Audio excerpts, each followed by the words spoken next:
Akkam ooltan nagaa jirtu fayyaa keessanii ergaa gabaabduu dhukkuba koronaa vaayirasii kana dhaabuudhaaf namuyyuu ilmi namaa kan ta'e kamiyyuu waan inni godhuu danda'u waa shan isiniif hima. Tokkoffaa harka keessan deddeebi'aa guyyaa keessatti dhiqadhaa.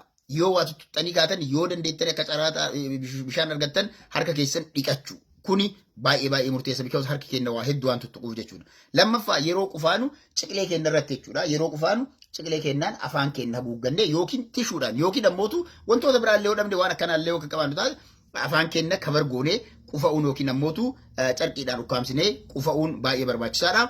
Inni sadaffaan ammootu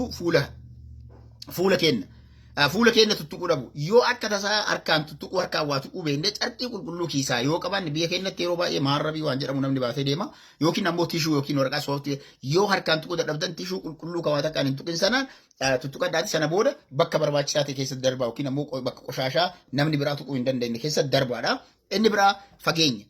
Yoo xiqqaate faana sadii yookiin ammoo meetira tokko namarraa addaan fagaadhaatii nagaa wal gaafadhaa waliin haasaa harka wal dhungachuu fuula wal dhungachuu afaan keessa wal dhungachuu salaamata wal fuudhuu harka walii dhungachuu keessaa fi alhargee keessatti keessa manguddoo keessaa yogguu ziyaaran harka keessa dhungatanii ziyaaru gara kanneen hundarraa of ittisuudha. Inni biraa yoo dhukkubni qufa'u waan tokko dhukkubni tokko isin dhagahamu taate dhukkuba isin dhagahame taanaan dhukkubni sun dhukkuba qilleensa baafachuun yookiin harganuu wajjin wal qabatu somba keessanii wal qabatu isin qufaas taanaan hanga maalummaa dhukkuba sanii adda beektanitti maatii keessanirraallee adda baatanii jiraachuu hujii deemuu dhabuu of manatti of deebisuu jechuudha. Self quarantine kan faranjiin jettu kana yoo kana gootan kuni maallaqa hoyituun barbaachisu wanta ati gootu maali kanaaf of qopheessitee of eeggannoo barbaachisu ofii keetiif godhu kana godhuudhaan ergaa tana lammiilee keetiif erguudhaan lammii kan kee baraarii dhukkuba kana ummata kan kee irraa dandamii ulfaadhaa jiraadhaa nagaatti. Assalaamu alaikum warahmatullahi wabarakatuh.